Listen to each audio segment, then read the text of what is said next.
but we compare somebody using animals or other things. Okay? Next, collective nouns you can just choose between two, singular or plural. Again, collective nouns like team, association, organization. Collective nouns take the singular or the plural form. Go. Good job, Gina, again. That's correct. You are correct. It takes the singular.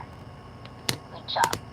Okay, yeah, correct. Also Hannah and Mylene and Teresita or Atites. Okay, good job. Wow. So, next, how many questions do we still have? We have 1, 2, 3 more. Okay, so far Gina has 4, Hannah has 2, Dawn has 1. Okay, next. What keyword uses present continuous? What one word that starts with the letter N, representing present continuous? Starts with the letter N. N. Good job, you. You got it right. The word now. You are right, Gina. It ends with ing, like she is playing now. She is speaking now. But the keyword is now. Okay, good job. What form of verb where we use past participles? What form of verb where we use past participles? Difficult, right? Correct. Present perfect tense. Yes. Dawn got it right. 2 points for Dawn. Okay, the last. This has 2 points. Kind of difficult. Okay. Correct. You're correct, Gina. It ends with N, like written, okay, or eaten. Okay, last question. What do you call the part of speech that makes the flow of passages coherent and comprehensible? Again, what do you call the part of speech that makes the flow of passages coherent and comprehensible? 2 points for that. Go.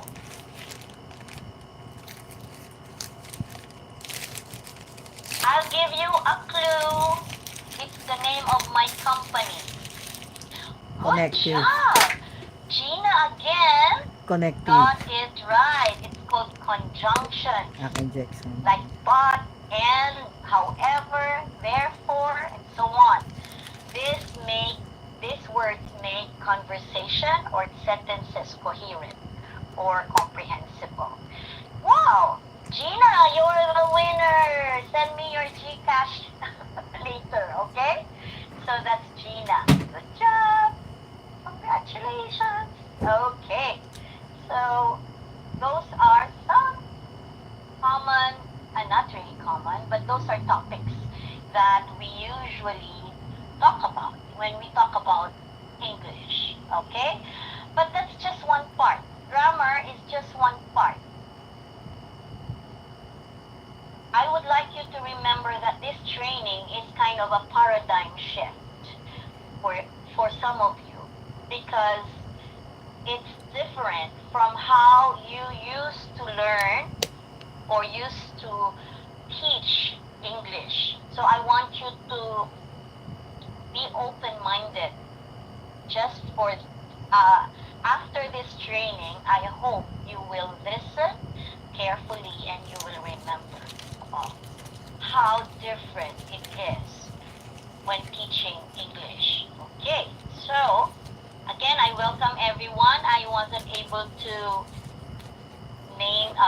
mention some of the names, but I would like to welcome everyone to our training and workshop. Why is it workshop? Because it's not a one-way thing. You will be asked to speak. If you don't talking, I will be asking you. I will be calling names so that it will be interactive. Okay? So, try to leave everything aside while attending this training. Okay, so I can see Madam Gina. Thank you so much for inviting your teachers. I hope Teacher Vicky and Teacher Ging are here. But anyway, thank you again for coming. Okay, so let us start our training. Okay. So again, this training is for teachers or teaching, not for learners. So there's an assumption that you know at least a little bit of what we're going to talk about English. Okay? So let me share my screen.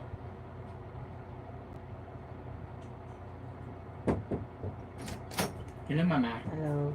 May ano ka? May Hello. yung sinabi mo kasi nagpapasok na ito. May ka na? Hindi pa. Initin na yung ulam. Ang ba ulam? So, Bangos. the May first may topic gilik. that we're going to May talk gilik ba? about Oo. is why Ayun yung ESL, nagustuhan? not Ikaw na lang ako. English. Okay? May gilik ba? So that will be our first topic this evening. Okay, so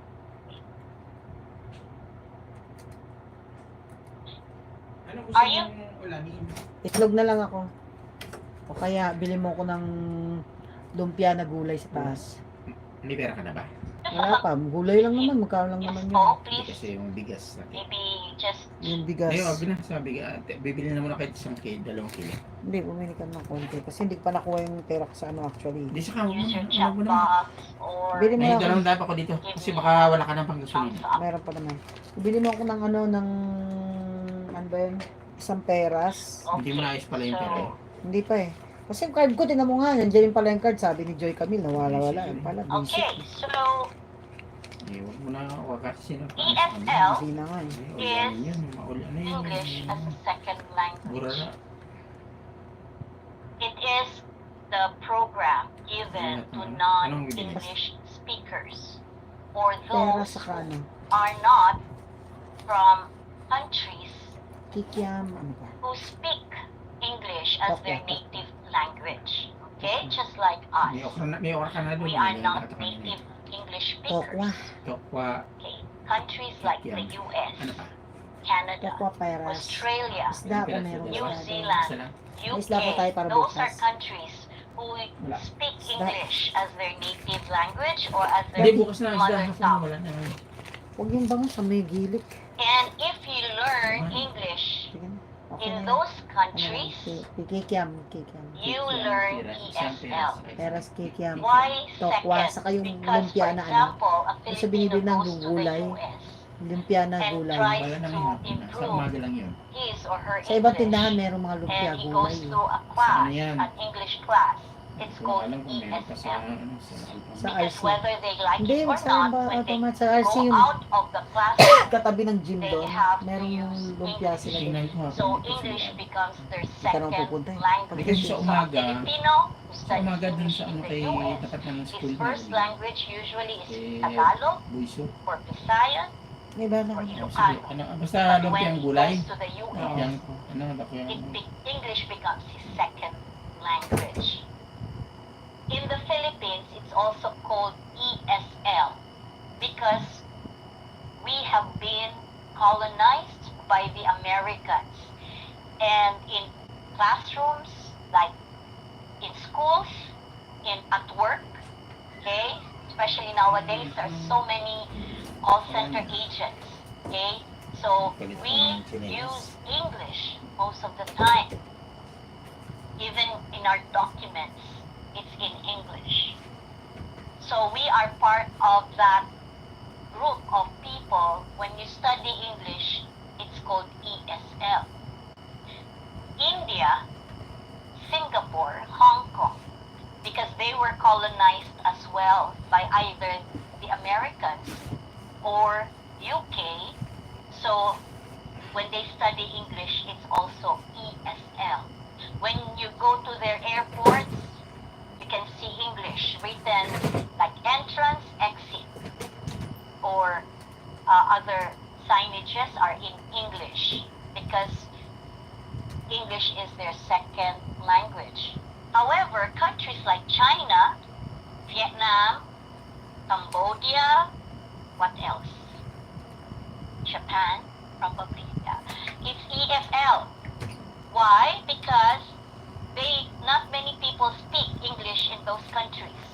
When they study English in the classroom, when they go out, they cannot practice because not many people, or English is not being used in school or at work.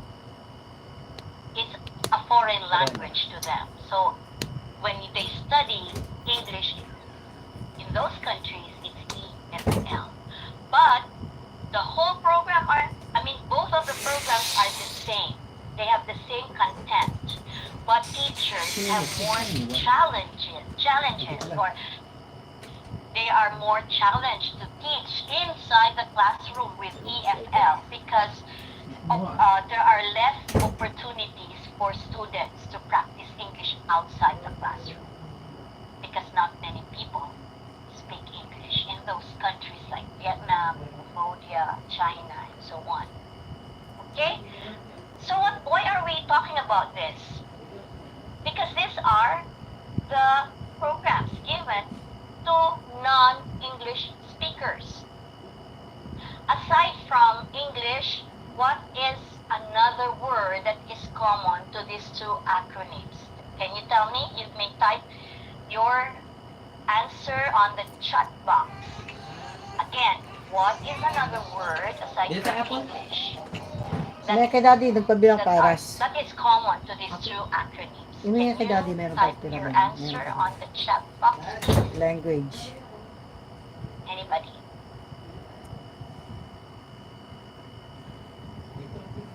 Again, what is another word? Is anybody typing his or her answer? Or should I call someone? Anybody?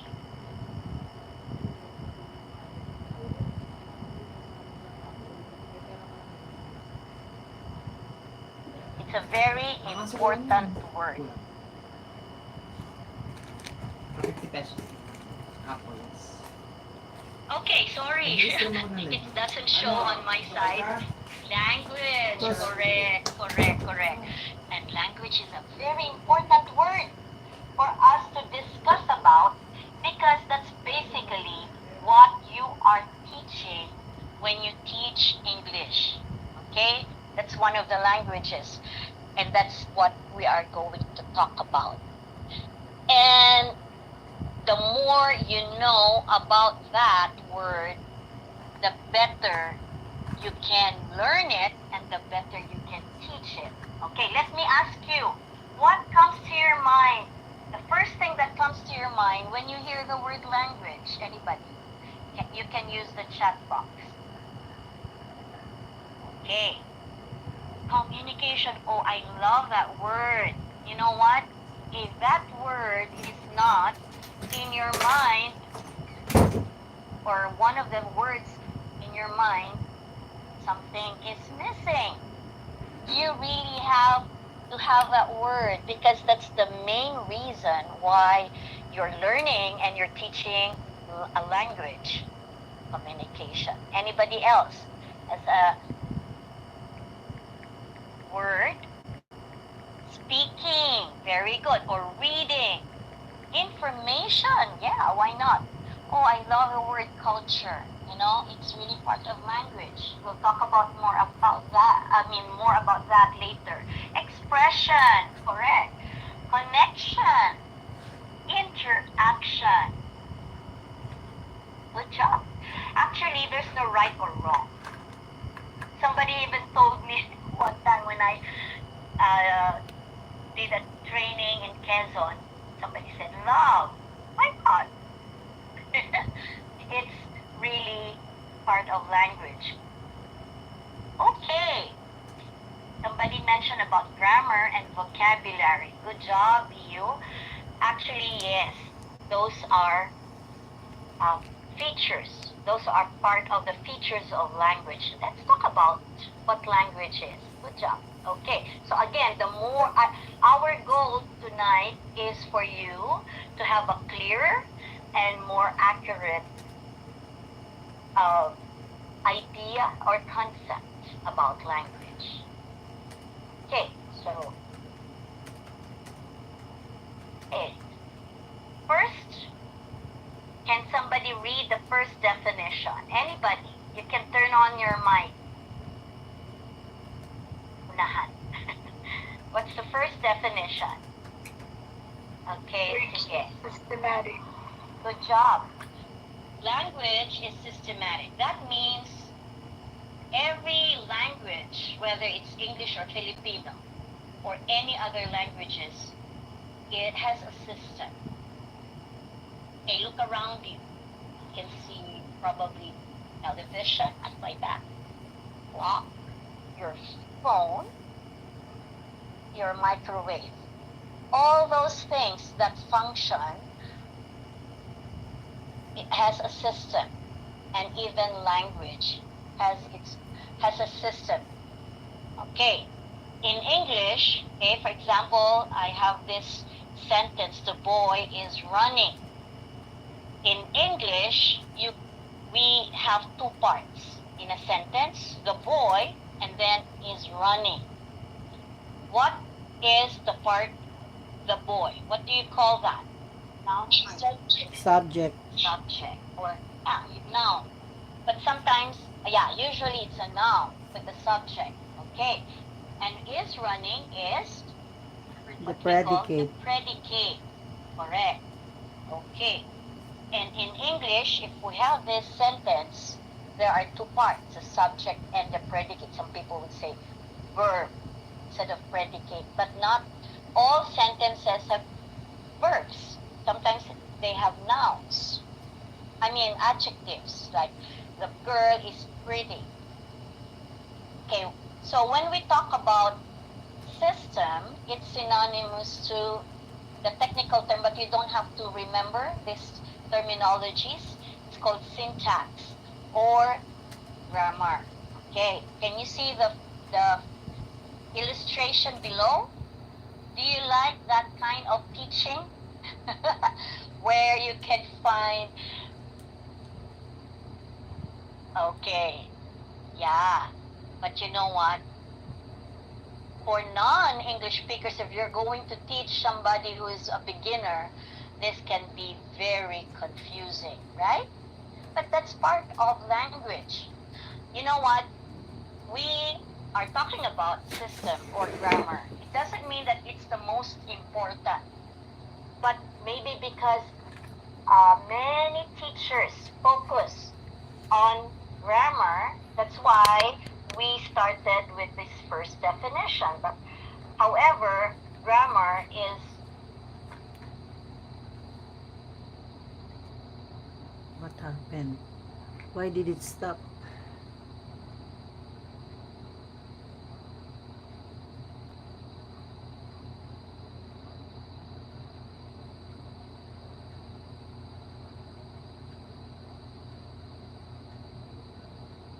start with a subject.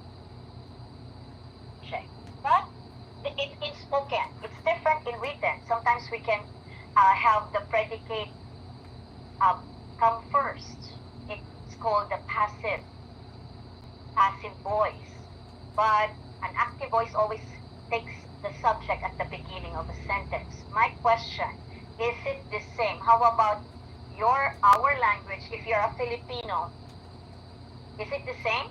We start, if you're going to translate this, the boy is running, how are you going to translate this in Tagalog?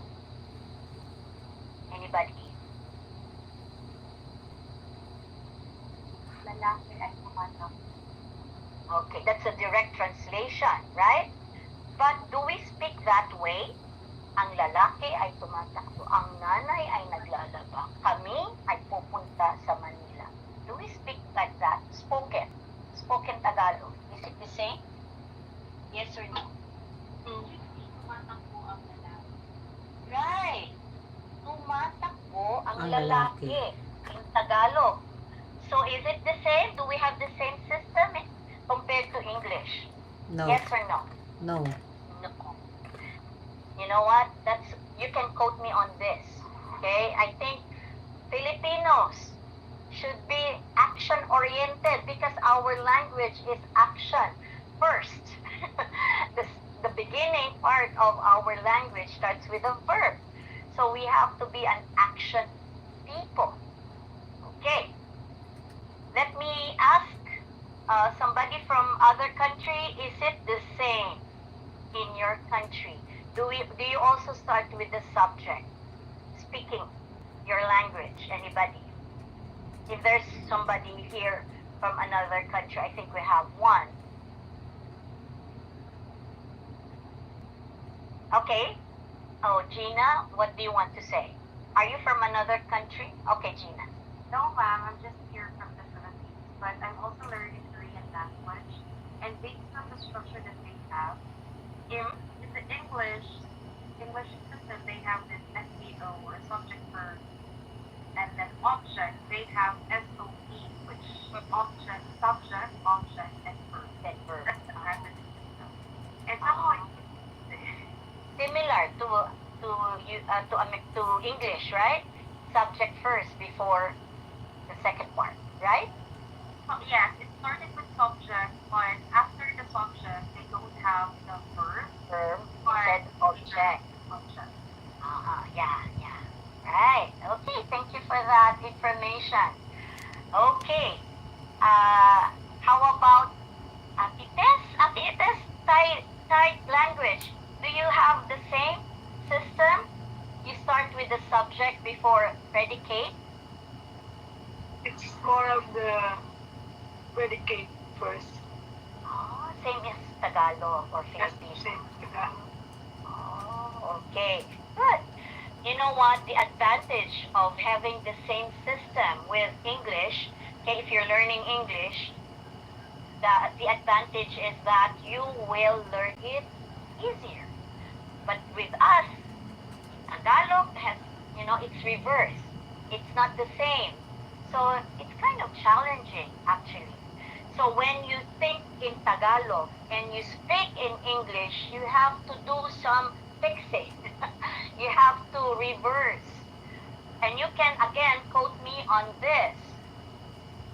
You can quote me, okay, there could be a negative transfer. Yeah. You try to think in Tagalog. Bukas pupunta kami sa Manila. That's what I'm going to tell my boss. Tomorrow I'm going to pupunta. Okay, going Manila. So it's really reverse. So you really have to fix something. So my first suggestion, when you try to learn English, don't think in your native language. Think in English, meaning start with the subject before, but especially in spoken. Okay. So let's move on. The second definition. Anybody who would like to read that?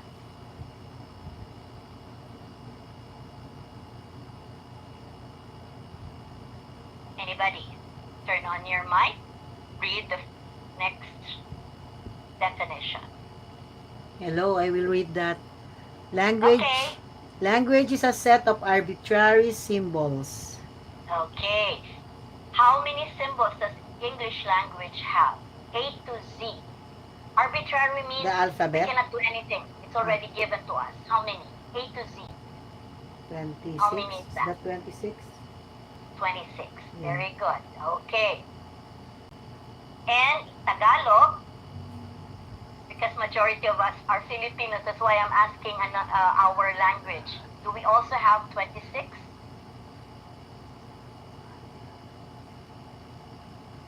Actually, we have already adapted the 26 symbols of English. We already have X, See? Because most of us, we have borrowed words from English. Okay. Plus, additional, Enye and NG. Tama ba? correct. So a total Yeah. of 28 for 28. Tagalog. Yeah, Okay. for Filipino. So that's the number of symbols we have. Okay. So we have already mentioned that. Okay. How about the sounds? Okay, the next definition, okay, they have sounds. Okay, wait now. Sorry. I don't know why it's not showing the another definition. Okay, it says aside from symbols, there are sounds. And in English, okay, the sounds is double the number of symbols. That's 52. We won't be discussing why 52. It's 52 actually, Gina. Okay. Because in one letter, sometimes there are more than one sound. For example, letter A, it could be a, it could be a, it could be a, the middle sound, nap, okay, yung maarting A, no? And when we don't pronounce map or ham, and we're talking to a native English speaker, they won't understand us. For example, the word ham, okay, when you speak to an American and you say ham, kasi isa lang yung, we only have one sound. The letter A has only one sound in Tagalog or Filipino, it's a. Ham, okay? It's okay, you go to the market or supermarket in the Philippines, you say, may I buy 1 kilo of ham? It's okay. But when you're talking to a native English speaker and you say ham, they will think it's a different word, right? So you have to say ham. When you go to the US or you're talking to an English speaking person, it should be ham. So you'll be understood. So when we talk about sounds and symbols, it means pronunciation. Okay? So in English, since there are 52 sounds, it's more challenging to pronounce the words. Like letter C can sometimes sound as k, like K, but sometimes it sounds like as in city. So pronunciation can be challenging when it comes to sounds and symbols, right? The soft and the hard sounds. And when we talk about sounds and symbols, it's called phonology. Okay. Okay, we've talked about 28 symbols. Okay, this is just a side comment. Why are some Filipinos interchange E and I, O and U? Because in our ancient language, which is called Baybayin, the E and I has only one symbol. The O and U has only one. They only have one symbol. That's why sa Ilocanos, okay, let's not laugh at them. It's just a regional difference, not regional defect. Because again, it has something to do with baybayin. Like si ate, no, instead of ate, si kuya, si lulu, yun, no? Those are examples where E and I, O and U are being interchanged. It's because in our ancient language, there's only one symbol for both E and I, O and U. Ano lang yun? Additional information.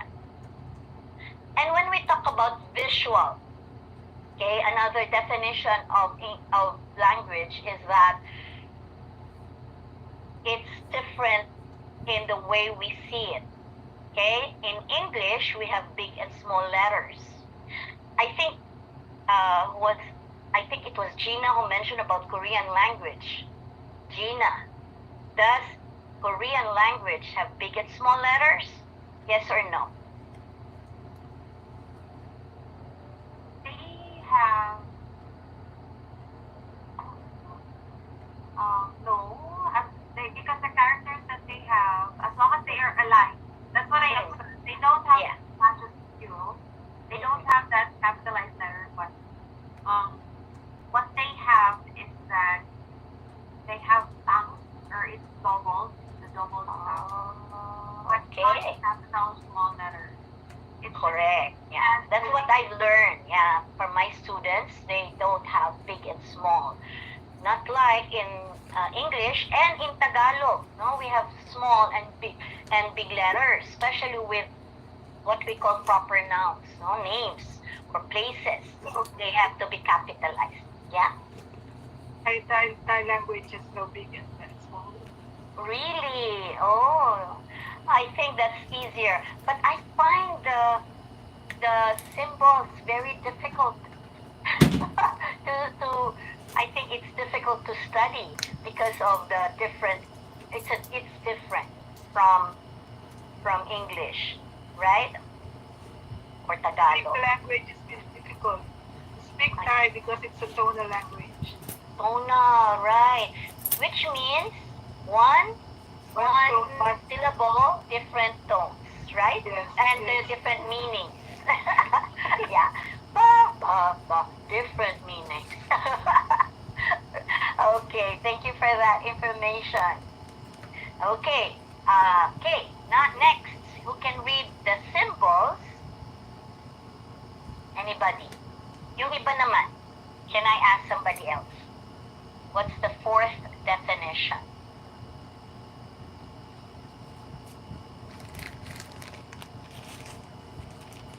How about I'll call? Okay, is it okay to call people? How about Lori? Is Lori here?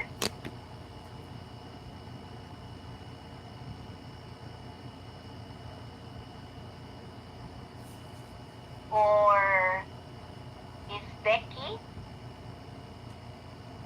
Can you please read the next definition?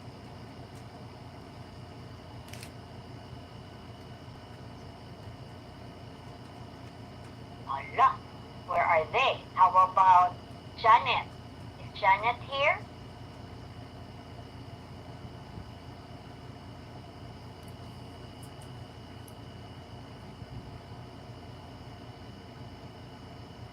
Where are you? Charlotte. How about Charlotte? The symbols. Anybody? Valerie, please, can you please read that?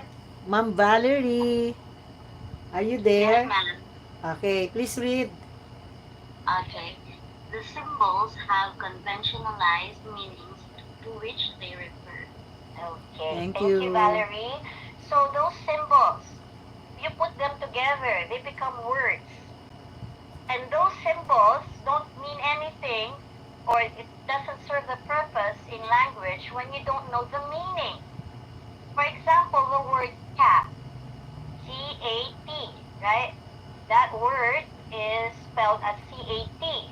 Yeah, you can decode when you say cat, but you don't know the meaning. You don't use a picture that wouldn't serve the purpose in language. In other words, the meaning makes it,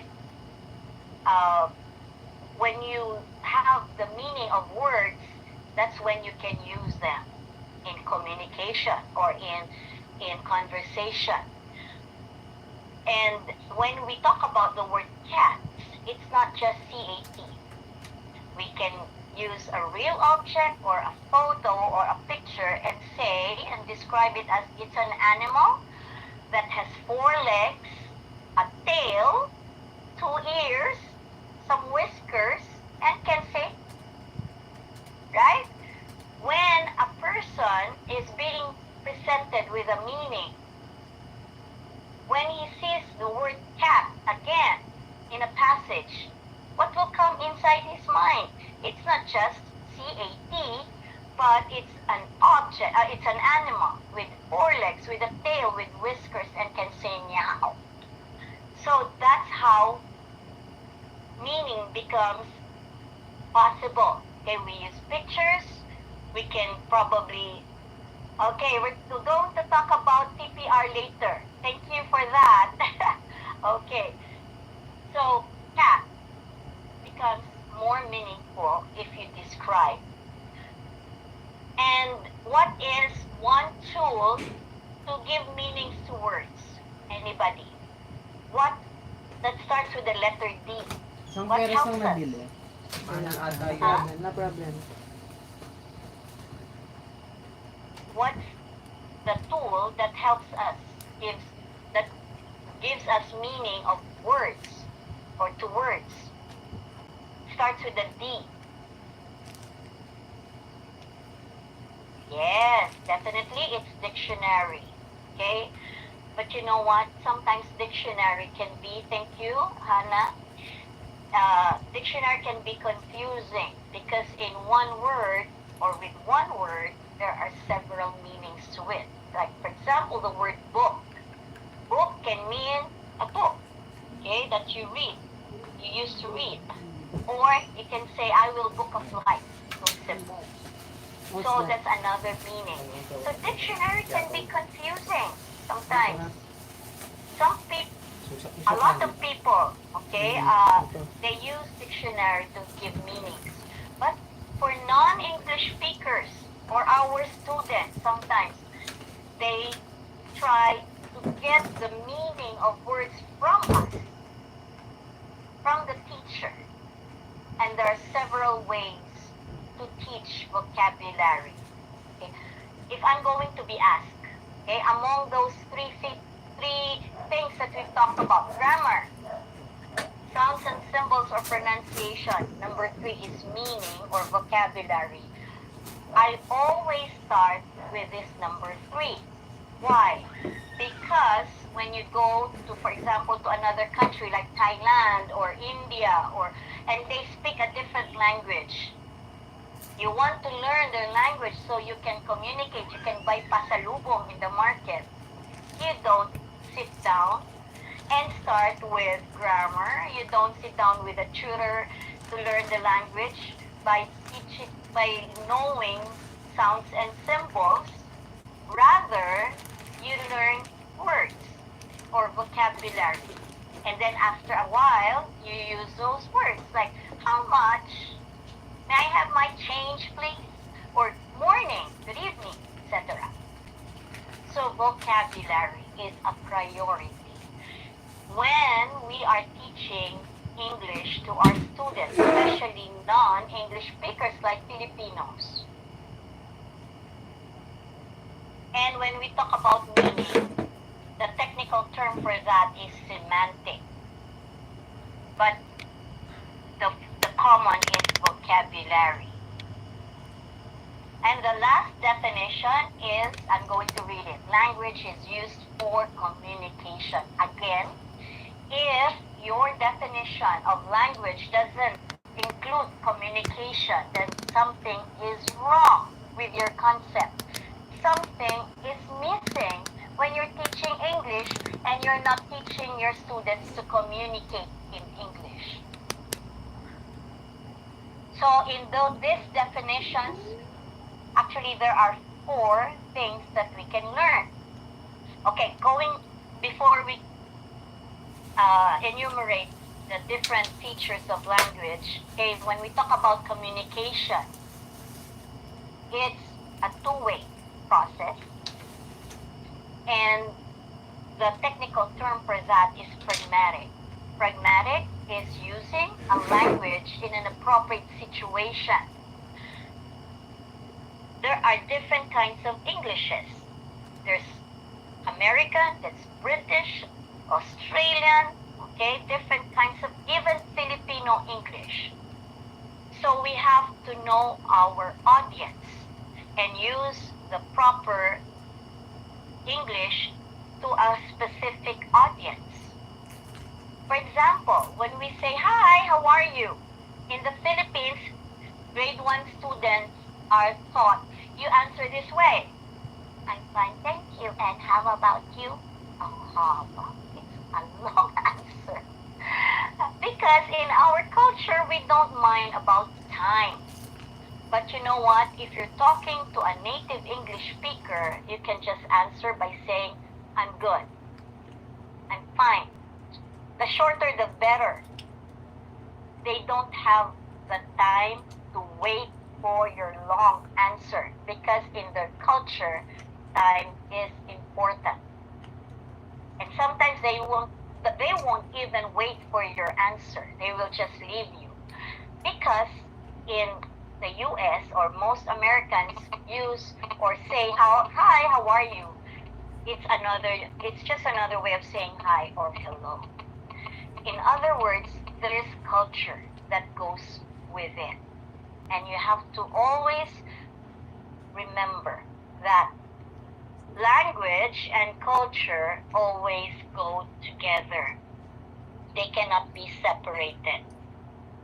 So if your audience are Filipinos, it's okay sometimes to say ham. But if you are a speaker, you have to be a good role model and say ham instead of ham, because that's the more accurate pronunciation. But again, if your audience is your friends, okay, you don't have to really make the pronunciation like American way. You can say ham, bag, or not bag, or map. So use it in an appropriate situation, and that's pragmatic. And you always have to remember your audience, most of all. Okay, so those definitions, okay, we have grammar, pronunciation, meaning or vocabulary, and communication or using the language. Okay, looking at these 4 features, if you have a circle, okay, this circle, you're going to divide the circle into those 4 features. But let's just make 3. Grammar and pronunciation will just be under one term. Let's use form. Again, grammar and pronunciation, one term, which is form. Meaning and use. Okay. If you have, again, this circle, my question, how will you divide this according to form, use, and meaning?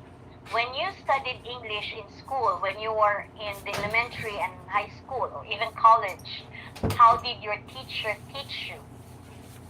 Which one is the biggest among those 3? Again, form, which includes grammar and pronunciation, meaning, vocabulary, number 3, use, or letting you speak or communicate in English most of the time. Which gets the biggest part? Anybody? You may use your chat box. Meaning, wow, Mylene, that's good. So your teacher taught you vocabulary more than grammar or form. Okay, for Atites, it's form. Anybody else? What is your opinion? Which gets the biggest part? Form, meaning. When you say meaning, your teacher taught you a lot of vocabulary, or use.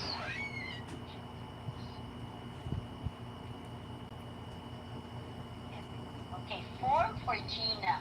Okay, use. Good job. For pragmatic, for Noemi, Hannah, use. Okay, so it's different from, you have different opinions. Okay, good job for you. If you've learned more how to use the language. Kasi in my case, no, I can remember in school when I studied English in school, most of my teachers would just, I'm just afraid to speak in Tagalog. I will speak in English because I don't want to give the fine. Okay, we are fined. We are asked to pay some fines if we don't use English in the classroom. But good for you if your teacher taught you meaning and use more than form. Maybe this is the new generation. But in my experience, okay, this is how we've learned English. 75% or 70% we learn grammar. Every day my teacher would say, today we're going to talk about nouns, or today we're going to talk about adjectives, adverbs. Okay, those are topics in grammar. So, if this is the case, okay, if you think to some of you, you don't, the focus is not on form, but rather use and meaning good for you. I'm happy for you. Okay, sorry putol, no? Pero it's called English. This formula is called English. English subject naman talaga. No, what I'm saying is, this is for native English speakers. What does that mean? That means for those who are from the US, Canada, Australia, New Zealand, they learn this way. They learn more of grammar. They don't learn use and meaning, because before they go to school, they already have many words, okay? Because at home, parents use or give them a lot of vocabulary, and there are, yeah, that's true. Depends on how we learn English, even at home. When your parents, especially now because of the social media, most learners, Filipinos specifically, they learn a lot of vocabulary on social media. They use English most of the time. Even their accents are American or British, depending on what they watch, right? Yeah, most children learn not this way, but because of social media, more of the meaning and use. But during our time, we didn't have, TikTok or Facebook or YouTube. That's why we learn more of the form. And what is the effect of this in many learners? Did you know that according to TESDA, if there's 100 call center agents who apply as a call center agent, what do they, how many are taken in? Okay, we know that call center agents have to be good in speaking, accurate in their grammar, and they can communicate, right? Well, this was 15 years ago, 100 applicants. You know what TESTA said during that time, maybe around 15 years ago? Only 3%. But nowadays, I think it went higher because of the social media. Because of social media, maybe it's about 20 or 30% are being accepted, or even higher. But 15 years ago, because of this formula, many Filipinos couldn't communicate well. So, if this is English, how should we learn? As a second language speakers or learners, I would suggest, and as a teacher, I suggest in a circle, those three elements, the meaning, use, and form, should be Equally divided. You can see even the arrows here, they have to be connected. And when you teach this way, your students will learn more effectively, faster, and a lot better. So actually, this topic, I always introduce, whether you're a learner, you're a teacher, I always discuss this topic because this is my advocacy. This is not just one topic that I want to share. No.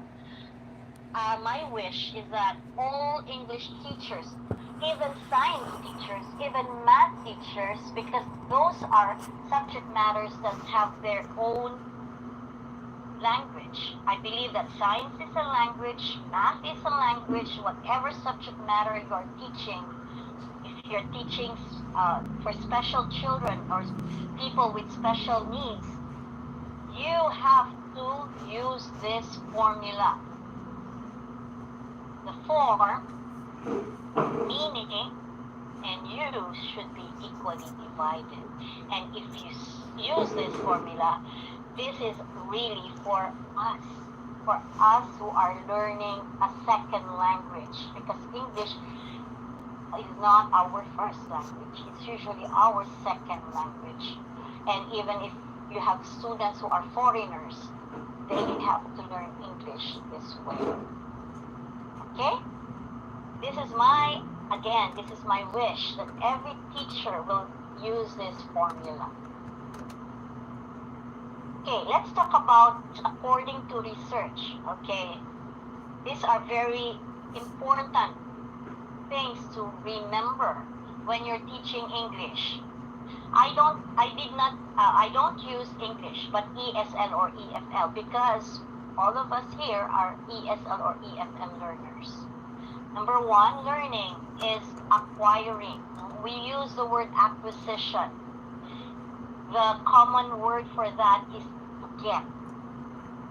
So when you're learning another language, you have to have that attitude of getting, acquiring. Because if you don't have that kind of attitude, then you won't be learning that language effectively. So that's my challenge for you and for your students. You have to challenge them. Always think about acquiring it, getting. And when you get it, you don't want to forget. You want to really be authentic in the language you are learning to, trying to learn. Own the language, make it authentic. Let your students use English in an authentic way. What does that mean? It's not like a parrot following the teacher. Everybody say, community. Everybody say, how are you? That's not authentic. That's just like being a parrot. Authentic means what they say is coming from the heart. They understand what they're saying. They understand what they're writing about. That's being authentic. And that's our goal, for our students. Number two, learning is retention. In Korea, when they learn English, most of the students memorize. They're asked to memorize 50 words a day. Is that possible? Can you remember 50 words a day? Yeah, because our brain is powerful. But the thing is, those 50 words may not be here anymore after 1 week. Maybe it goes down to 30. After a month, maybe it's down to 10. Especially when you're not using them. That's not a good strategy, actually. How do you let your students retain the vocabulary that they learn? That's correct. No retention if there's no application. And this is very technical. Retention implies storage systems, memory, and organizations. That simply means depends on the approach. If you're going to teach English the way in the circle, so that means you are doing it correctly. The approach is correct. And retention is possible. Okay, according to research, okay, not more than 7 words at a time. In Korea, 50 words at a time. Don't do that. Of course, there are words that are already known that you want to review with your students, but only 7 words at a time. That's what we can only remember. Because our goal is retention. And when we teach, remember this, it should be theme-driven. When you're talking about family, just talk about family. Walang halo-halo, walang chapsuy. That means you don't mix family with clothing or family with community helpers. No, just one theme at a time. Because our brain can remember. For example, you give them words like under family, theme of family, father, mother, brother, sister. It's better. They will remember those words more instead of giving them different themes at the same time. Okay? I hope you're taking down notes. I like this very much. Learning involves active, conscious focus on and acting upon events outside or inside the organism, which simply means your student should be actively participating. That's why my company upholds an activity-based program or task-based. The more they are actively involved, they learn better. We're going to talk more about that later. Okay. Next, learning is relatively permanent but subject to forgetting because we have short-term memory. So what do? We let them practice. How do they practice? How should they practice? When you present vocabulary, you can give them different activities but using the same set of words. Probably with family, sometimes you talk about their family members. They can draw a picture of their family. You ask them questions like, where is your father? Who is this? How many brothers do you have? Then the second activity will be like a family tree, probably.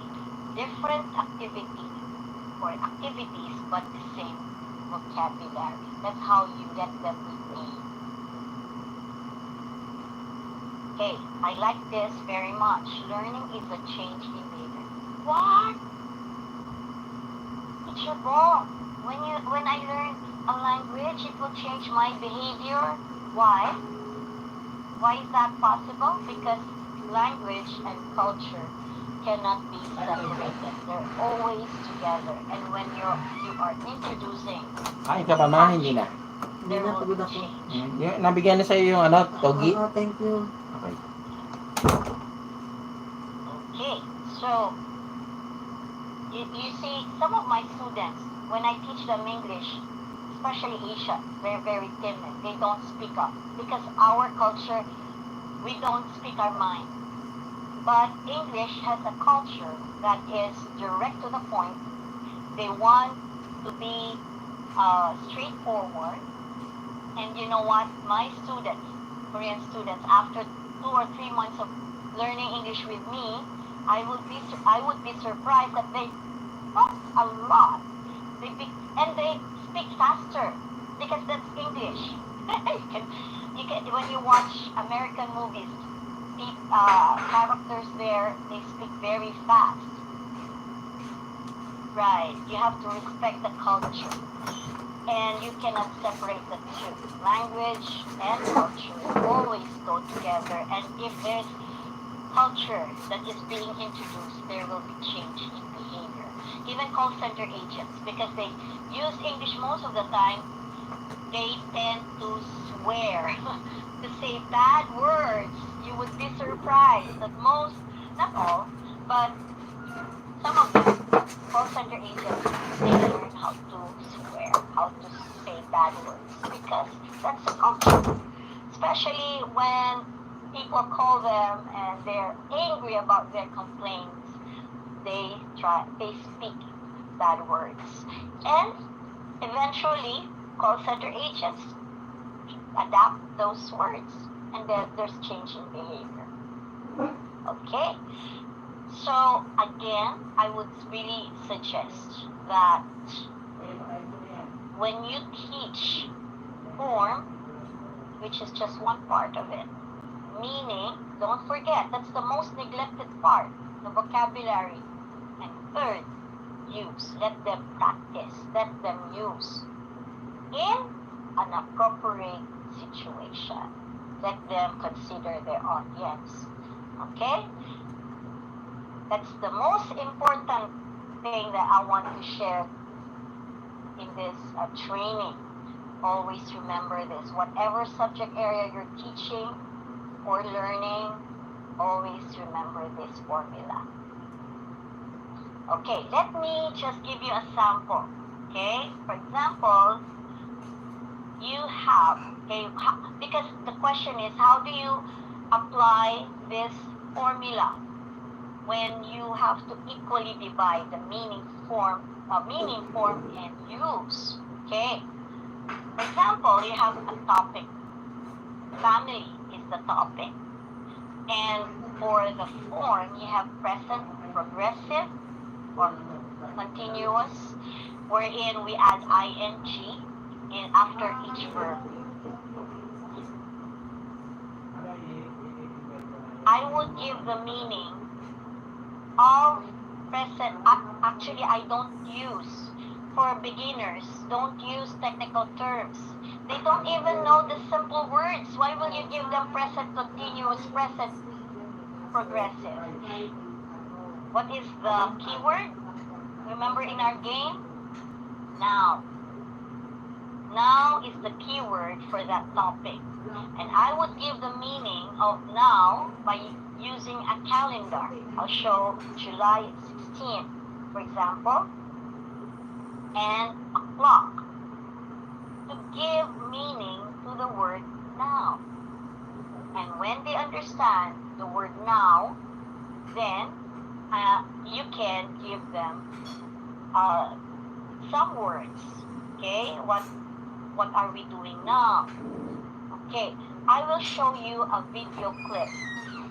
And okay, you can show a video clip to your students. And this is just one of the videos that you can use for this to give the meaning, the next element, which is form. Okay? Let me share my video. Sorry about my laptop.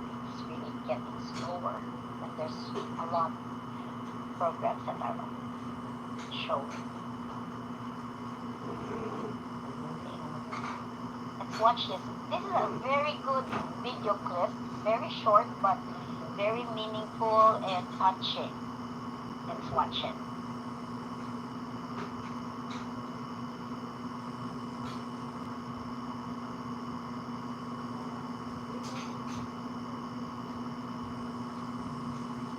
Sorry about that. I'm not gonna tell you.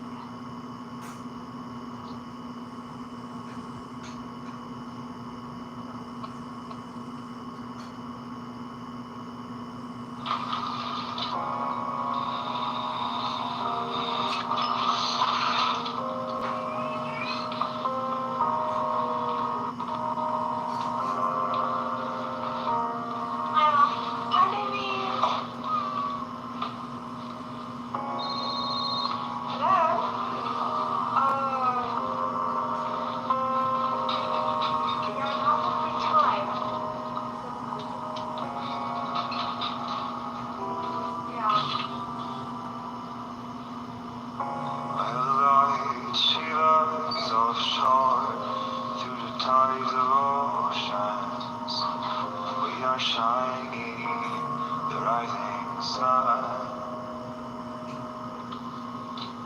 as we are floating in the blue. I am softly watching you, although your eyes betray what burns inside you. Whatever I feel for you, you don't seem to care about you. Is there any chance you can see me too? 'Cause I love you. Is there anything I can do just to get some attention from you? In the ways of lust and betrayal.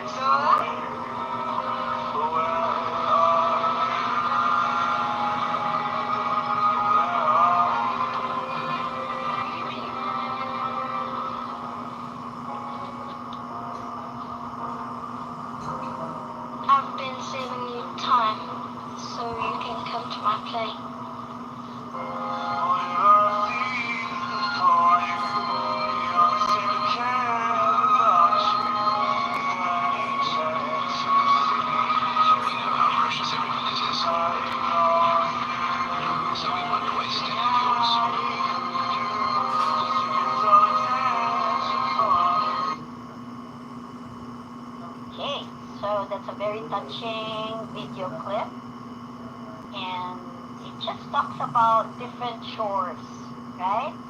The different chores as a what mothers do at home. Okay, let me just go back to Zoom.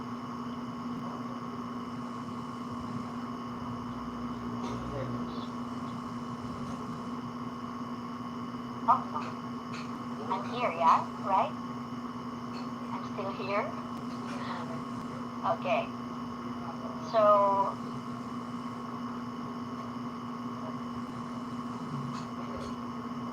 going back to okay, going back to our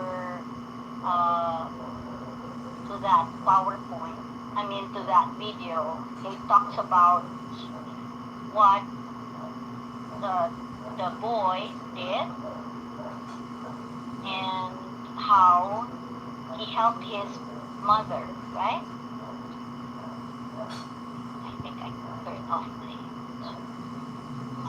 what do you call this? My share. Can you see the? Yes, ma'am. We can still see your presentation. Okay, good, good.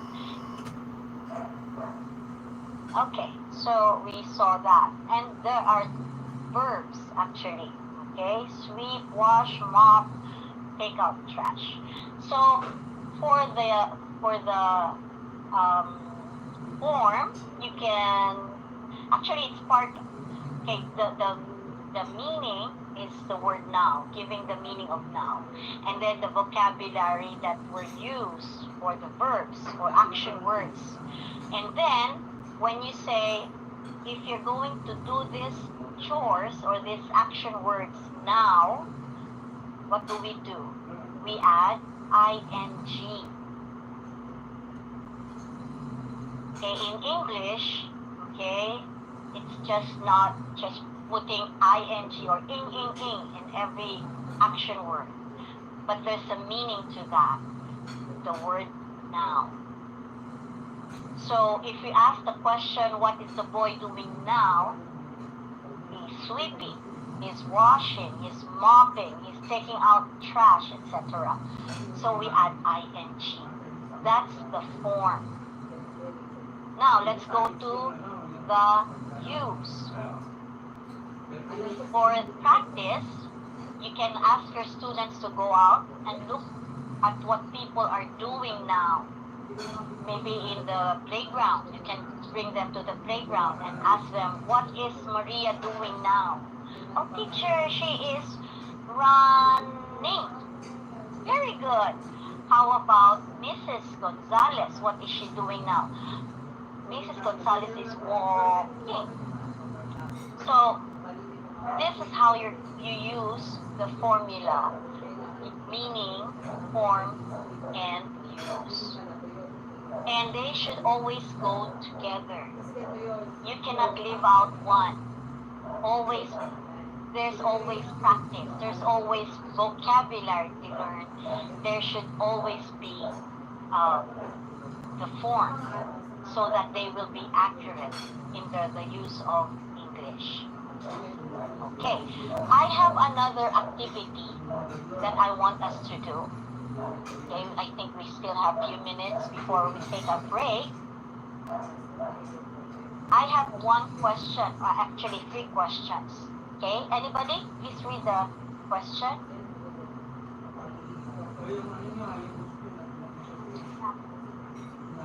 Okay, so that's the first question. Remember, what is happening in the picture? This is the first picture. Anybody can type. What is happening in the picture that you can see?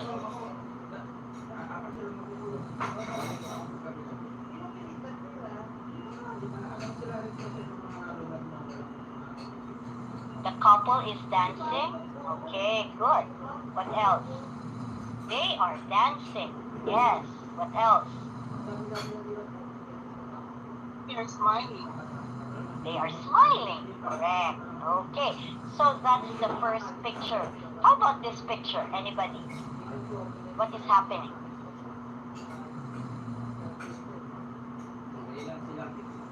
He's strumming the guitar. Okay, he is strumming guitar. What else?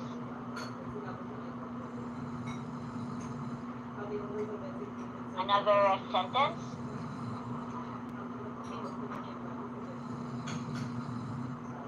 The man is playing the guitar. He is singing. He is playing the guitar. Yeah, very good. Okay, so that's the second picture. Next picture. What is happening?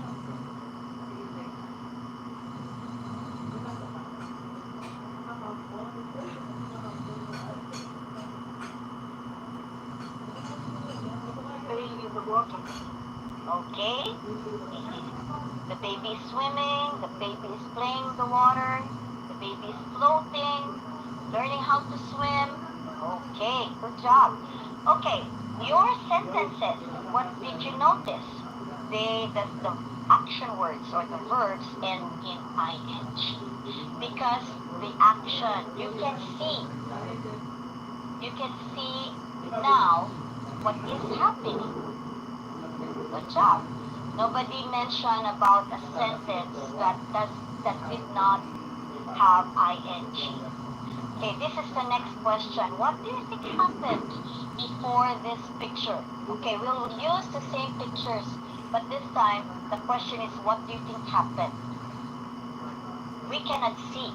We can just guess. So I want you to start with the word perhaps. Perhaps what? Anybody? Perhaps? You can guess. What do you think happened before this picture? Perhaps.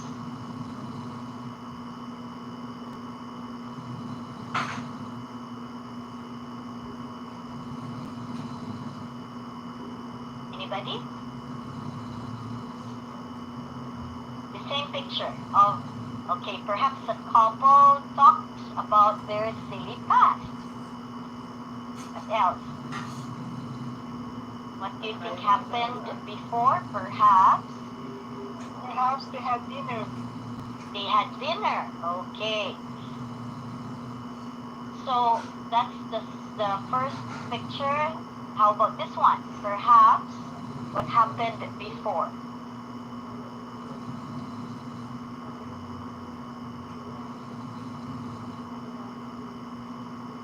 What do you think happened before?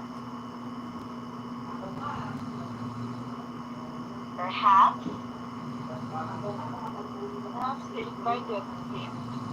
Okay, perhaps before he performed, he was invited, or they invited him. Okay, how about the last picture? What happened? What do you think happened before? Perhaps the woman requested him to play the guitar. Okay, that's the second. How about the third picture? Perhaps Baby was crying. baby, perhaps the baby was crying. Okay, perhaps he was taught how to swim. Okay, so the second question happened, it ended with an ed. An ed in a verb or in an action word means what? If you have ed, it's in the past. Okay, so you have taught, was, okay, invited, same thing here, was taught. Okay, okay, this is the last question. What do you think what do you think will happen next? So the word will is here. What does that mean? What does will mean? What? Future. Okay, future. And whenever the action or this question comes up, there's the word will. Your answer should also have the word will. You can use the word maybe because we cannot see. We can just guess what will happen in the future. So for the first picture, what do you think will happen next? Maybe what?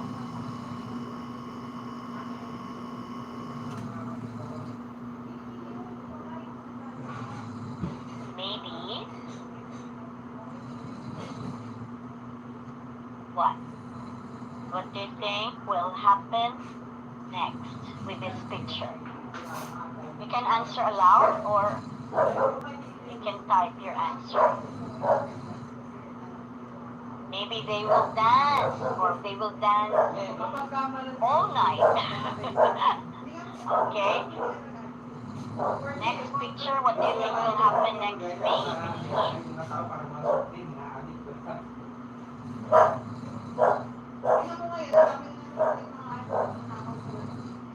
They will be tired, yeah.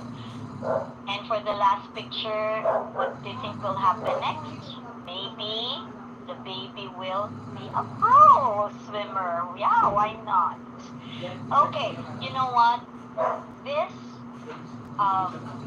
this activity, okay, is being done when you apply as a call center agent. Why I know that? Because 10 years ago, I tried, or more than 10 years ago, I tried to apply as a call center agent.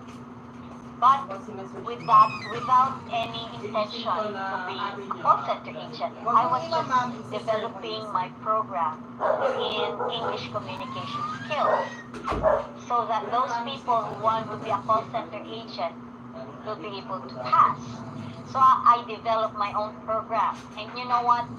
Just like what Tessa said, out of 60, only 3 of us were taken in. I asked my interviewer how many applied. He said 60. And then I counted how many were left. Only 3 of us. That's how difficult it was before to be taken in as a call center agent. And Tessa was right. Just 5%. Second time, I applied again, not because I wanted to be a call center agent, but I want to know the industry that my clients are going through. And one industry is call center, or being a call center agent. Out of 100, according to Converges, we were 100 who applied. You know how many were taken in? Only 7. Why? Because the focus in learning English is mostly for non-speak. There's nothing wrong with accuracy. But if you do it in a way that your students will not be able to apply what they're learning, then something is wrong. And this is one of the ways call center companies assess their students. Kawawa naman ang mama ko. But that's Mami, not may how massage they ka ni do Daddy? it. Oh, salamat Not ko one naman. Mami, question ano? at a time. Nalabog na ako You yun. know how? Kaya lang may pagkatapos mayroong ano. You Alam get na. one picture, Tapos mo for na. example, this picture, and then they will be asking you Tama. 3 questions. Those Kawawa questions naman sila. all Daddy, nakalive ako what is kumain. happening in the picture. What is happening Sabay, nakalive pala ako Ah, ganun? What kumain. is happen? What will happen next? All those 3 questions all at the same time, and you have to tell a story. Can you do that? Not many applicants were able to do it. But you know what? If your students have all those 3 elements, meaning, use, and form, just like what we did, you have to have vocabulary, you have to have the accuracy in using the correct form of verbs, and use, being confident. You know, I trained one English teacher and I appreciate her attitude of learning how to use English on her own because she's an English teacher, yet there's really difficulty in using English. You know, when I showed her a picture like this, it took about 3 minutes And I waited 3 minutes before she was able to make a sentence. That's very sad. She's an English teacher, but she couldn't come up with a sentence. She couldn't come up with a story. Probably she lacks vocabulary. Probably she lacks confidence. And her accuracy of the language is lacking as well. But if a student have those three elements, that student will be confident enough to use English. So you can use this activity for your students to let them know, to let them develop those three elements. There's one activity that I'm going to present, another strategy that I'm going to present, and I was the one who developed that. But this one, this is not mine. Okay, this is being used in call center companies to assess their applicants.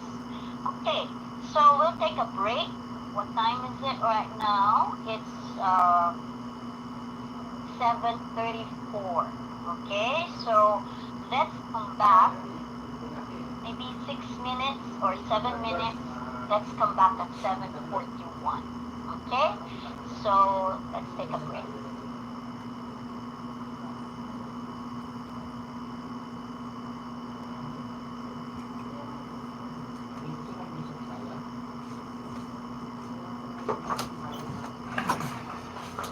It's a break. Tingnan mo yung mga, hindi lang yung mga picture na.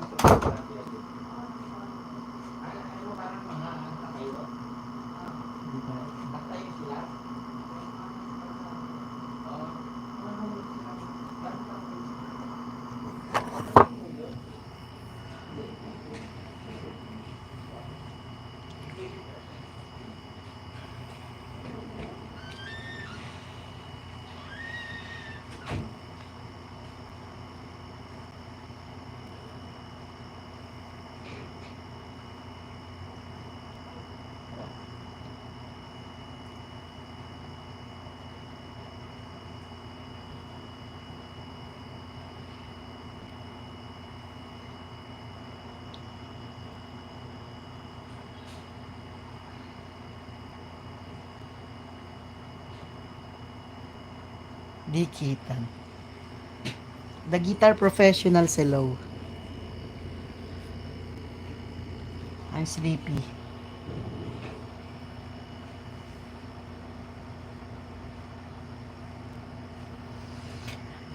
We're taking a break, actually. We are doing it virtually, the English lesson with my friend, and some of my teachers are there with us attending the lesson. So what's up? The guitar professionals. Hello, hello, hello. What's up? What's up? How can I write it?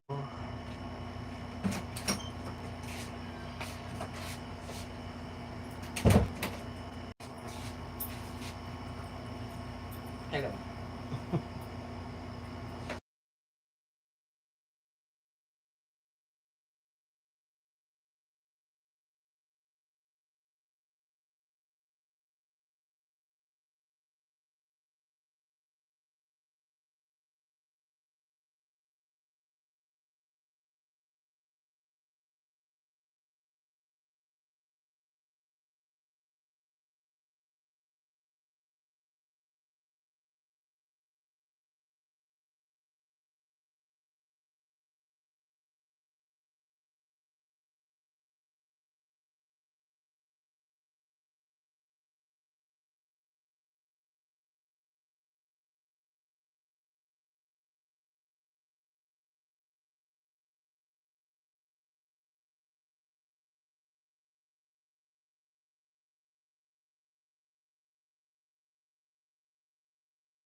She's back. Go to the bathroom and get some water. Okay. Are you still awake? Yes po. So far, how is the training going? Are you bored? Are you still up and about?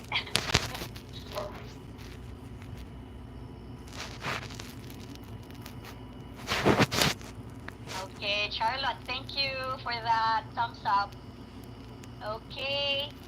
Now, since we're talking about uh, those three elements, okay, I will be giving you more strategies, okay, because that's what is important in uh, in teaching. You have to know what to teach and how to teach. And we're going to the next topic is about building vocabulary, how to teach words. Okay, because as I've said, sometimes it's the most neglected part of teaching English. When how do we let our students know the meaning of words? They usually just refer to the dictionary, but actually you have a big part in teaching vocabulary. I used to have my grade 6 teacher, my favorite teacher, and that teacher really inspired me to become an English teacher because every time, every day, before we go inside the classroom, what she would do is to give us a word, and she would give us the meaning of that word, and then you cannot go inside the classroom unless you can construct a sentence using that word. So, one word a day matters a lot because that will be 365 words in 1 year. And that's already significant. And I used to say, you can quote me on this, the more words you know, the more stories you can tell. And don't we want our students to tell stories when we are teaching them English? Of course, that's very important.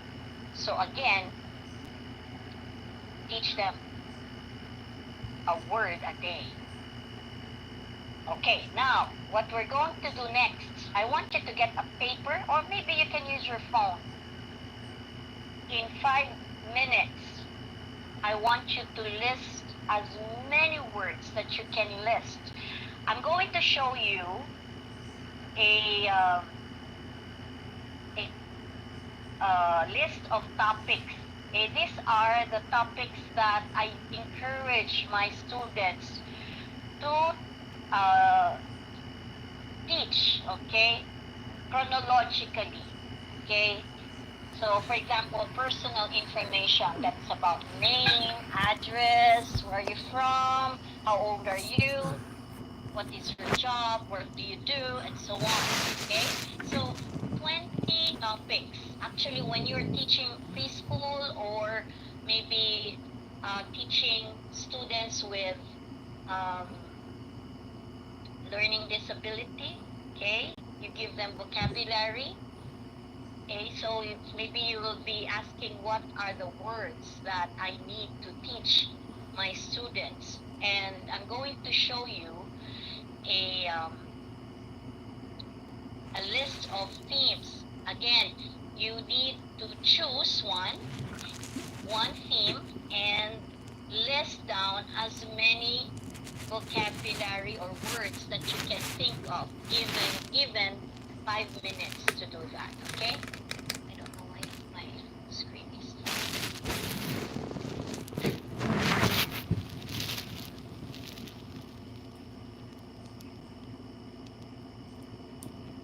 Karo pala yun. Okay. Just I don't know why it's not showing my Zoom.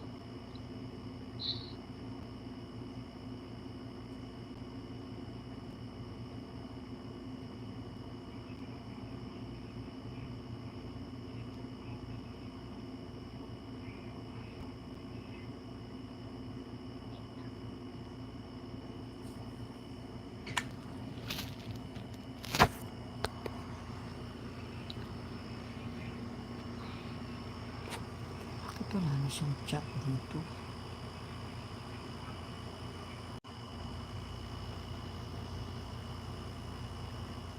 I don't know why my oh, there's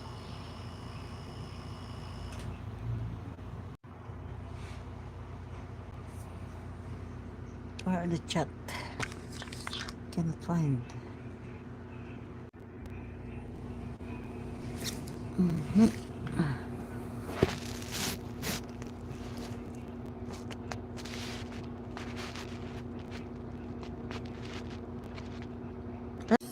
Sorry.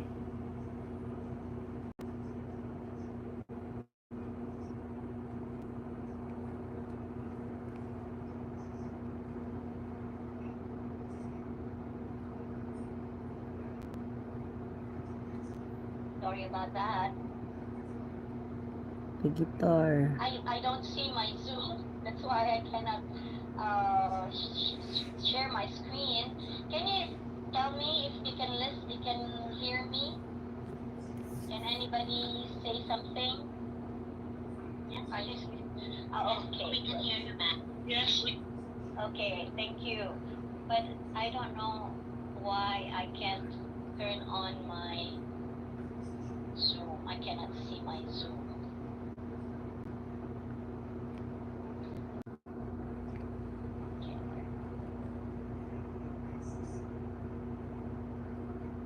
I cannot find.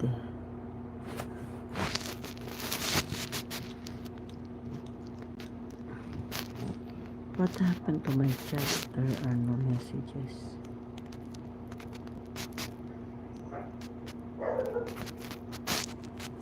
And I have to share my screen again.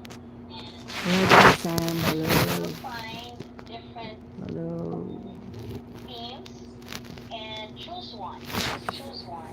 And then for 5 minutes, okay, when you hear the alarm, after 5 minutes, I want you to stop writing and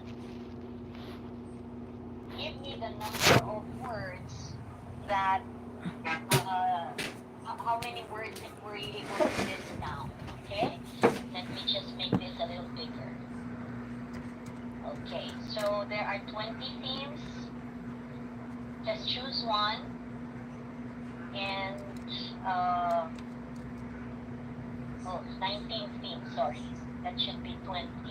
But anyway, 19 themes, just choose one. And when I say go, I want you to write down or use your phone to list down as many words under that theme. For example, family, father, mother, brother, etc. Okay? You may start now.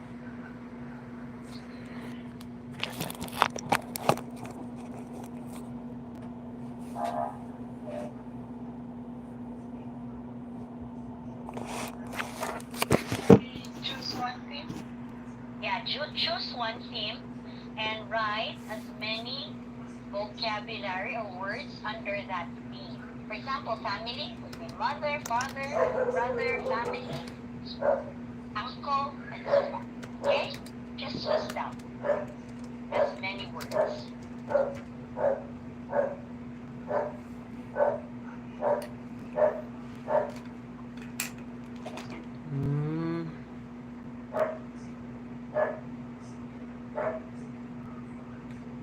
Hannah, what is your theme?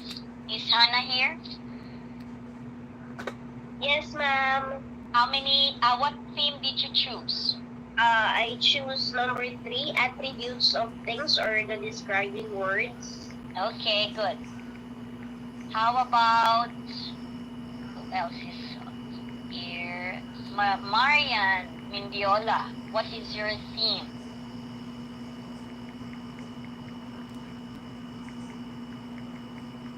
Is Marian here? How about Charlotte? Charlotte, what is your theme? What did you choose? On personal information. Okay, good. So start listing as many words.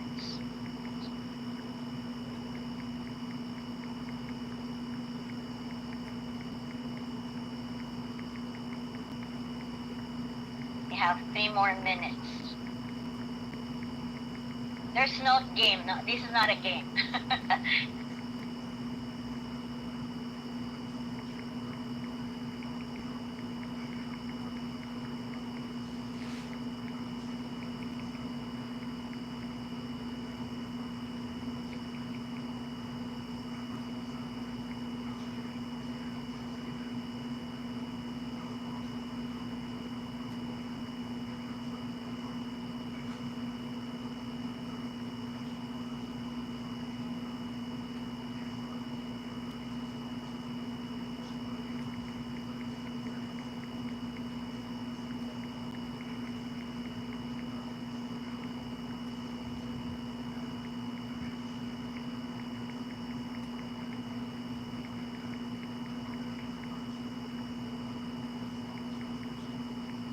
No more minutes.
Okay, so that's the alarm. You may stop now, and I want you to count. How many were you able to list down? Okay, let me call. Okay, you count first. So how many words were you able to list down?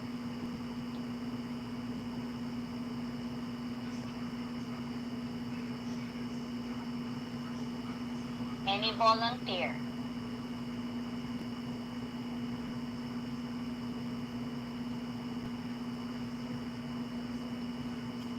Dito lang yata to. Okay, Rolly, are you here?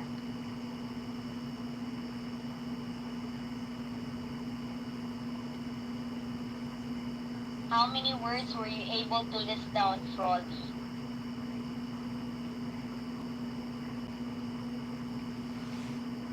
How about May? May? Are you here? Yes, ma'am. I'm here. Using lang po ng other microphone. Kasi yun ang working. Okay, so how many words were you able? Listed down 30 words, ma'am. 30. What's your theme? The theme I chose, ma'am, is body parts and senses. Oh, yeah, that's a big topic actually. There are many vocabulary that you can teach. But again, I would like to tell you that it depends on the level of your students. Of course, if you have beginners or preschool students or low-level students, you have to consider what are the words that are appropriate for them. Okay? And then, if you have intermediate or other higher levels, then you have to give them, like for senses, probably aside from seeing, you can use the word sight. Can you give me at least 3 words from your list, May? Yes, ma'am. Three words for speaking, I have feeling, and also hearing. Yeah, so those are talking about the five senses, right? How about Rodmar? Rodmar, are you here? How many words were you able to list down? Yes, ma'am. Good evening. Good I evening. list down 10 words. What's your topic? The topic is about plants. Ah, okay. So, but then, can you give me three examples of the words that you have listed? Okay, ma'am. I will give three examples. Okay, about the plants is about the colors and shapes or structure. So when it comes to the kind of plants, eggplant, tomato, and the water lily, the plants that lives in water or land. Oh, nice. Okay, so there are different kinds of habitat for the plants, right? There are plants that live in land, some are in water, or some are in air. Okay, thank you, Rodmar. How about Regina? Is Regina here?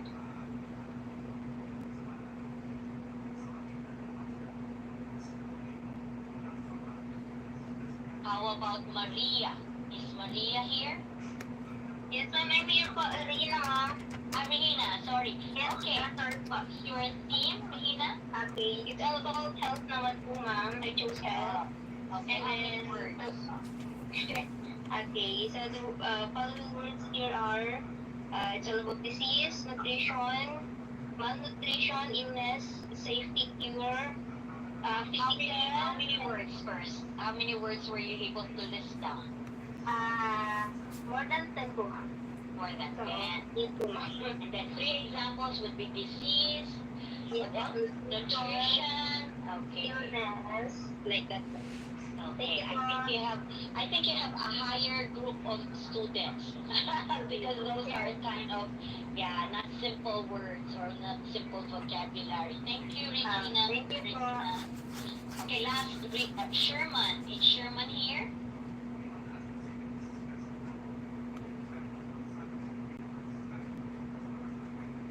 Or Maria? Hello? Sige, Sherman. Yeah. Hi, Sherman. Good evening po. Good evening. How I have mhm. 31 words. What's your topic? Sorry, part. Oh, yeah. So, can you give some examples of your vocabulary or your words? Forehead, elbow, waist. Okay. Okay, so body parts. Okay. Because with May, it's more of the senses. Okay, good. Again, depends on the level of your students. Okay, thank you so much for doing that. That is how we consider, okay? We have to consider the level of our students when we are trying to think of vocabulary to teach and how many words at a time should we only teach our students. What did we say a while ago? Maximum of new words, the new words. 7. Who can remember at that time? Only 7. Link. 7. Very 7. good. 7 words at a time. It doesn't mean in one lesson. Usually in one lesson. Especially when your students, because if they will not be able to retain those vocabulary if you give them more than 7 words. We're talking about new words, okay? Maybe they know already what health is, they know already what elbow is or head is, but the new words, we're talking about new words, should only be 7, okay? Because we want them to retain those words. Okay, let's talk about now how to teach vocabulary because with form, okay, we're going to talk about how to teach grammar later, but now let's talk about vocabulary, okay?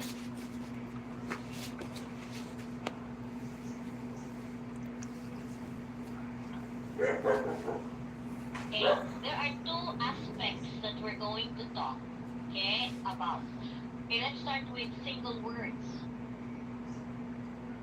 A learner, okay, a person who is trying to learn a new language has to acquire around 2,000 words to be able to communicate. These are the basic words. And what are those words? I'm sure you'll be asking. Actually, there is a chart usually. English teachers have a chart wherein it includes the basic words like if, I, no, those are the basic words. But let's talk about what the questions what to teach and how to teach. Okay, let's start with what. What to teach. Sorry, the word to is missing. Sorry. So, first, okay, the theme words. When you're teaching beginning level students, the themes that I presented a while ago, starting from personal information, body parts, and so on, those are important words that they have to learn. And actually with reading, before they can decode, like at, those are what we call CVC. Those who are teaching reading here, especially from the learning place, I know you have a way to teach reading. The CVCs, okay? For me, I always start teaching vocabulary to my students, starting from personal information, body parts. If they have acquired this vocabulary from the themes or the topics that I presented a while ago, you know, when you teach CBCs to them, they learn faster. Especially preschool students or students with learning disabilities. When they have those vocabulary and they understand what those words are, the CBC will follow. Because when you present them CAT, cat, what comes to their mind is the animal. They don't learn how just to decode or to spell, but they will be able to understand that word. It's easier to teach them the CBCs, how to decode when they understand, when they have these words and their meanings. So number one, the words. Another group of words that they have to learn are synonyms. Glad, what's the synonym of glad? Happy. Happy. Happy. Okay. Actually, when I was, well, this is my time. Okay, we just memorized happy, glad, sad, grieving, or lonely. Synonyms are memorized. But when I was teaching English, I realized how important synonyms are. You know what? Why? Because when you're writing, especially, there's there's what we call an unwritten law in writing. You don't use the same word in a paragraph, the same word over and over. We try to substitute another word. For example, the girl is good. Okay, he plays good soccer, or he plays soccer in a good way. When you use the same word over and over, it doesn't look good in your writing, and it doesn't sound good when you're speaking. That's why it's important that we have synonyms, vocabulary that have the same meaning. And the more synonyms you know, the better you can write paraphrasing. Paraphrasing is changing some words, but not really the message. You just have to change so that it would not be like, like in beauty contest. Okay, what is the essence of a woman? The essence of a woman, usually they just copy the same words. No, I always tell my students, try to use a similar word when you answer questions. And that's the importance of synonyms. How about antonyms? Glad, what's the opposite? Or the antonym of glad? Sad. Sad. Sad, lonely. Pardon? Sad, Sad. lonely. Sad. Okay, so it's important that we also know how to change the word into the opposite meaning. I'm not sad, but my friend, on the other hand, is glad. Something like that. So that you have a word to say. Actually, the definition of being fluent in communication or in a particular language. Again, what is the meaning of fluency or being fluent? It's trying to lessen the gaps in your sentence or in your story. Because some people who are not fluent, they don't have enough vocabulary, that they have gaps. For example, I go to the park every day because I want, they say, you know what I mean? They cannot think of a word. They have gaps. And the more gaps you have, that means you're not fluent in the language. And the reason why you have gaps is because you don't have enough vocabulary. Again, the more words you know, the more stories you can have, you can say, you can tell. Another group of words that you have to teach your students is word association. What are word association? If I say a word, what comes to your mind? For example, tables and Chairs. chairs. Sunny and Hot. Bright. sunny and what comes to your mind? Rainy. Sunny. Black and White.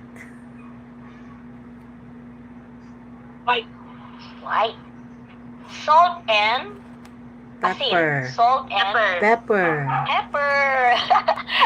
Actually, with word association, it has something to do with your exposure. Since we were colonized by the Americans, that's where we got English from the Americans. They always have salt and pepper on the table. They like to combine those two. Filipinos always say salt and pepper. And maybe because of the program Clues Blues. So some of you maybe were able to watch that program when you were younger. And there's the character salt and pepper because of our exposure.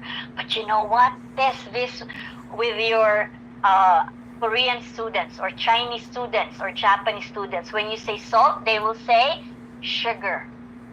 Salt and sugar. Because, Chinese, they like champoy.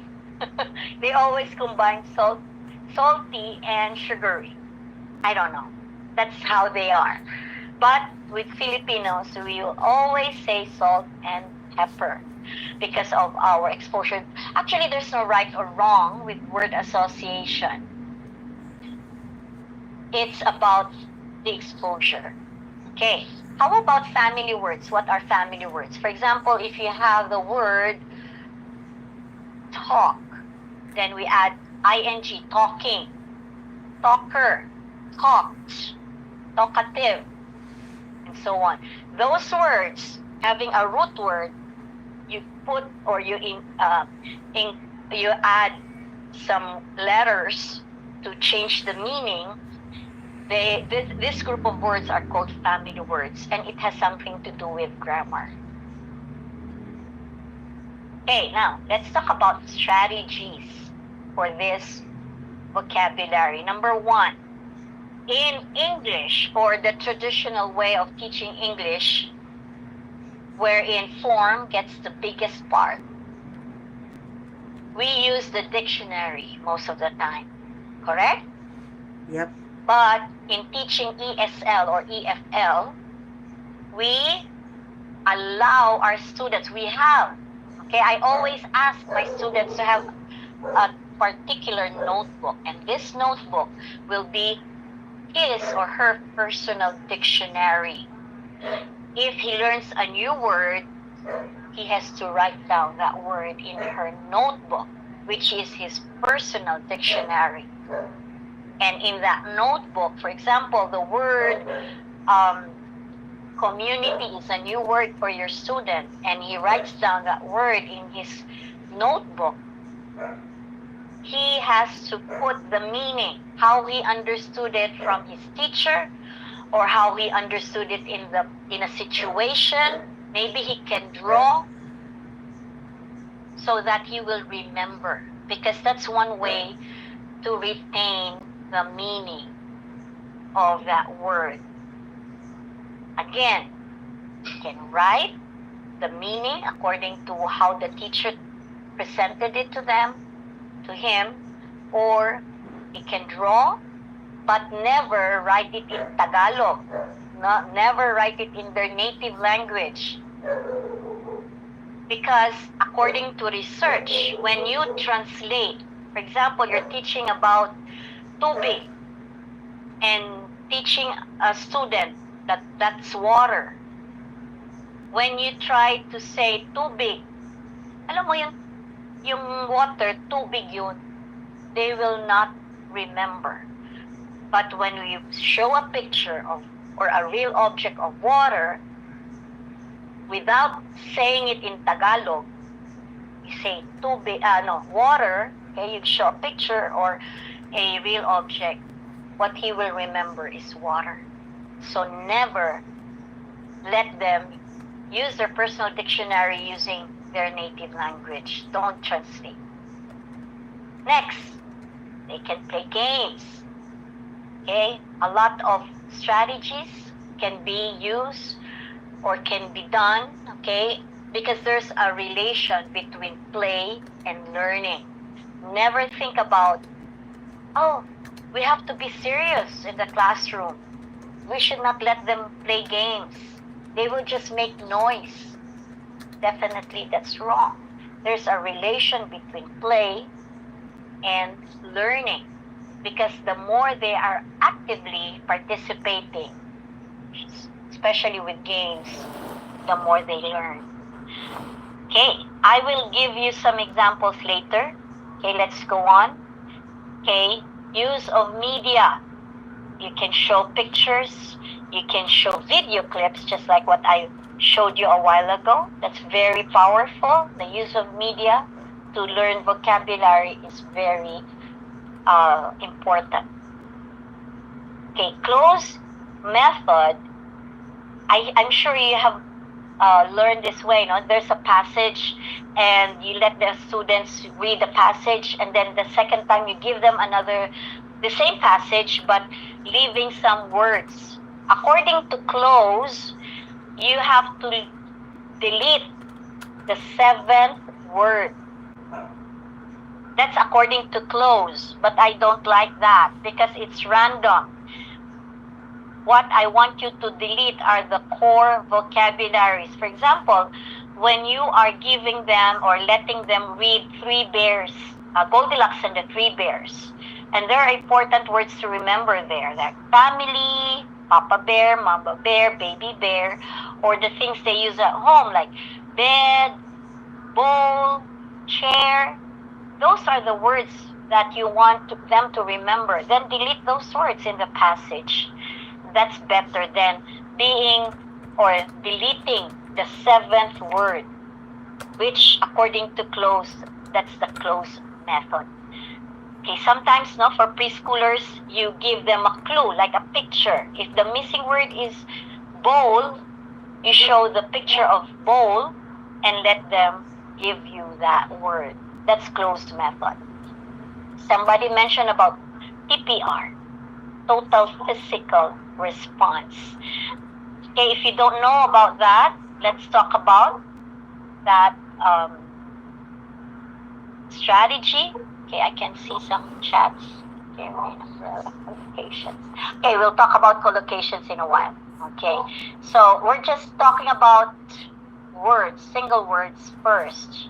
Okay, so let me give, for those who don't have any idea what TPR is, that is the one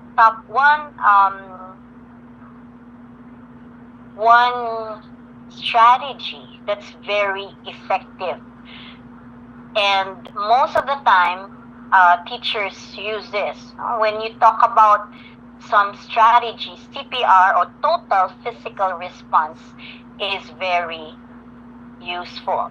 Okay, now can you see my screen?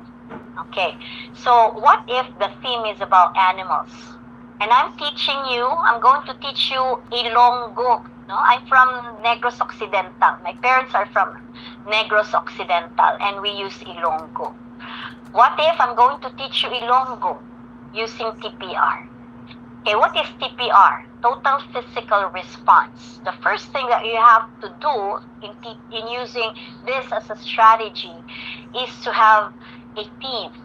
And my theme, okay, as you can see, is animal, or animal words. And I'm going to teach you Ilonggo. The next step, after listing some vocabulary that you want to teach, think of at least, or at the most, 3 commands. For example, show, give me, or point.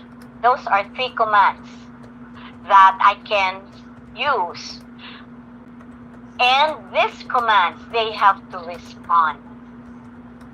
And what is important is the material. You have to have photos or pictures or real objects. But for animals, I don't think real objects would be very good, because if you say ido or dog and they will point or touch it, you have to have a real dog inside the classroom. That would be scary. So pictures would just be enough. Okay, let me play this. Okay, so if I'm going to teach you vocabulary in Ilonggo for dog, it's ido.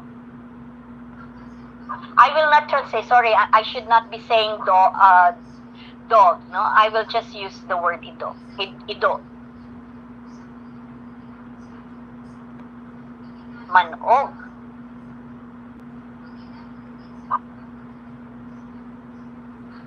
Ini paka. Paka. Kuring. Kuring.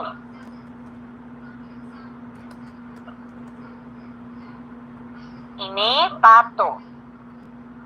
Pato. Karon, itudlo mo ang ido. So I'm going to show the photos, no? I'm going to put them on the table or on the floor with the pictures. If you have a big circle, okay, you can put it on the mat. Those 5 pictures, the ido, manog, pakaak, 4 na pala. Kag pato, no? Karon, itudlo. I'm going to demonstrate kaya how to do it. Itudlo ang ido, itudlo ang paka, itudlo. So, for example, I'm going to ask Don, itudlo mo ang paka. Okay? So, Don will 5 pala, kuring, may kuring pa pala. Okay. So, 5 vocabulary. So, Don, itudlo ang paka, so Don will point. Itudlo means point in Ilonggo. Then I will ask another student, Froly, itudlo ang kuring. Itudlo ang pato. Okay. Make sure that you try to call everyone, no, to respond to your command. Okay. So the first command is itudlo. Karon, ihatag. What does ihatag? Do you have any idea what's ihatag? Give me. Give. Okay. Ihatag sa akon ang paka. Ang litrato sang paka. Ihatag sa akon ang pato. Then you call each student. Okay? So try to spread out, no, the command and the Nakalive ka pa nga. and don't allow them, when you say ihatag, don't let them throw it at you. No. You give it back to them and then let them give it properly. Okay? Because we're not just teachers of English. We want them to also have good behavior in the classroom. Okay? So, all the vocabulary, ihatag sa ako ng paka, ihatag sa ako ng ido, etc. And the third command would be ibutang. What's ibutang? Do you have any idea what's ibutang? Put or place. Okay, so you can ask, for example, Hanizel, ibutang ang litra.